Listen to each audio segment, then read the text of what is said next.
Okay, let's just dive right into this. Welcome back to our explainer on what is, without a doubt, one of history's absolute strangest events. I'm Katz, and if you were with us for part one, you know the setup. Strasbourg, 1518, hundreds of people suddenly dancing themselves to literally the point of death. And the city council, well, their brilliant idea to prescribe more dancing, yeah, that just made everything so much worse. So to finally crack this mystery, we have to throw out all those old theories about tainted bread or bad blood. Instead, we need to look at the psychological breaking point of an entire city. Which brings us to a genuinely terrifying question. How exactly does a mental breakdown infect an entire city? I mean, instead of hunting for some weird biological anomaly, modern medical historians have looked back at the records and officially diagnosed the dancing plague as a textbook, terrifying case of mass hysteria. But the term mass hysteria gets thrown around so much in pop culture today. To really grasp what went down in those medieval streets, we've got to look at the clinical reality behind that phrase. So the crucial takeaway here is that experts actually call this a mass psychogenic illness. And what that means is the symptoms those dancers were experiencing, they were intensely real. Let's be clear, this was absolutely not some coordinated hoax. These were violent, uncontrollable physical manifestations of profound psychological terror. It was driven entirely by unconscious distress, not some biological virus or bacteria. And to understand how that collective distress reached such a catastrophic boiling point, well, we need to travel back in time a bit. Let's move on to the mind under siege.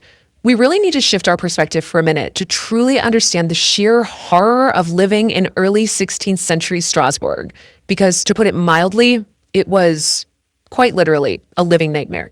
Just picture this for a second. You're a peasant in the 1500s, right?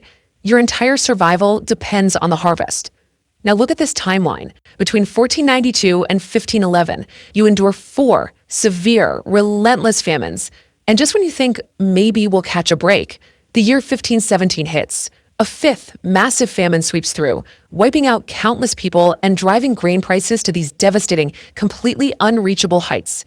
The people were utterly traumatized. I mean, they were literally starving to death in the streets. And if the slow, agonizing reality of starvation wasn't bad enough, we have to layer on this wave of horrifying disease outbreaks that just compounded their absolute powerlessness. We're talking smallpox, leprosy, this mysterious, highly lethal thing called the sweating sickness. Oh, and a terrifying, gruesome new disease that had just arrived in Europe, syphilis. Remember, they had zero modern medicine, absolutely no understanding of germ theory. They were completely surrounded by death with absolutely no control over it. So what actually happens when the human mind is subjected to that kind of inescapable, unimaginable stress? Well, it fractures. Under this immense, crushing pressure, their minds grasped onto literally the only explanation that made any sense in their world. A deeply rooted cultural superstition took hold. This intense belief that a vengeful St Vitus was actively cursing them, punishing them for their sins with a plague of compulsive dancing. And that sheer terror, that was the spark. Which brings us to the contagion of fear. And what's really fascinating about this next phase is looking at how a total mental breakdown in just one single person suddenly goes completely viral. Let's break down the step-by-step chain reaction. It all kicks off with one woman, Frau Trophia. Step 1, her mind, just totally overloaded with the extreme trauma of famine and disease, finally snaps. Step 2, in that exact moment of psychological rupture, her unconscious mind seizes upon the cultural script floating around her, that curse of St Vitus. Step 3, this throws her into a deeply dissociative state. It's a mass motor hysteria where she just begins to dance uncontrollably. But Step 4 is where the plague truly explodes. It spreads to her anxious neighbors. But how does that even happen? Well, the answer lies in the actual science of contagion, specifically empathy and mirror neurons. You see, we are intensely social creatures. So when Frau Tropha's terrified, starving neighbors watched her thrashing around in the street, their own profound empathy, along with their brain's mirror neurons, simply kicked into overdrive. Their own extreme psychological distress desperately needed an outlet, and watching her pulled them right into that exact same trance-like state. Their limbs began to twitch, and they joined the dance. And here's a truly wild detail. They were completely anesthetized to pain. Again, this wasn't some faked performance. Their brains had literally hijacked their bodies. The trance they were in was so incredibly deep that it effectively blocked out physical agony.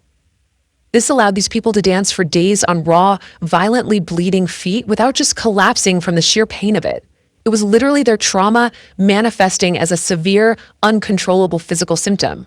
Okay, so how do you cure a disease that is made entirely out of belief? Let's look at the Saverne Salvation Cure. So by late August of 1518, the city council finally wakes up and realizes that prescribing more music and more dancing was just a spectacular failure. It was literally fueling the contagion. So they completely pivot. They abandon medical intervention entirely and lean 100% into religion. They load the absolute worst of the afflicted dancers into wagons and send them on this grueling 3-day journey up to a mountaintop shrine dedicated to St Vitus, right near the town of Saverne. Once they get to the shrine, the priests perform this highly orchestrated, meticulous ritual. This wasn't just some haphazard blessing. They stood the exhausted dancers before a wooden carving of St Vitus himself. They placed these small crosses into their hands. Then they fitted their battered feet with specific red leather shoes, painted crosses on the soles with consecrated oil, and sprinkled the whole group with holy water. It was this incredibly dramatic, sensory-rich ceremony designed to provide the ultimate divine absolution. And honestly, guess what? It worked. The dancing finally stopped. You see, since the illness was deeply rooted in the psychological terror of divine punishment, the only truly effective cure was the overwhelming psychological relief of divine forgiveness. The Saverne ritual perfectly satisfied their culturally conditioned expectations. It literally broke the trance, bringing the entire dancing plague to a sudden halt by early September. Now, let's look at some modern echoes of hysteria. Before you just write this all off as some weird medieval glitch that could never, ever happen today, let's pull a red string all the way into the present. Because here is the genuinely terrifying truth. The human brain hasn't really changed at all in 500 years. 14. That is the actual number of schools that had to be completely shut down during the 1962 Tanganyika laughter epidemic. Basically, in a highly stressed, newly independent nation, this massive wave of hysteria started with just 3 boarding school girls who began laughing and crying uncontrollably. Driven by the exact same psychological mechanisms we saw back in Strasbourg, the contagion spread like wildfire, eventually affecting over 1,000 people and forcing 14 schools to close their doors. And we saw this build even closer to home in a really recent example. During the absolute height of the COVID-19 pandemic, doctors worldwide started reporting this massive sudden spike in teenagers developing severe, explosive physical tics. Does that sound familiar? The intense, prolonged isolation of the pandemic acted as a massive psychological pressure cooker for these kids. When you look at them side by side, the pattern is virtually identical. In 1518, the cultural script was starvation and St. Vitus. Fast forward to 2020, and the cultural script became pandemic isolation and social media influencers who were exhibiting these similar tics online. The underlying stress was the fuel, the videos provided the script, and the digital age spread the contagion. So while the technology and the specific scripts are brand new, the exact same neurological mechanism of stress, empathy, and contagion is absolutely still at play today. Ultimately, the dancing plague of 1518 is just this incredibly stark reminder of how profoundly connected and deeply suggestible we all really are. Under enough pressure, our minds can conjure up a terrifying physical reality.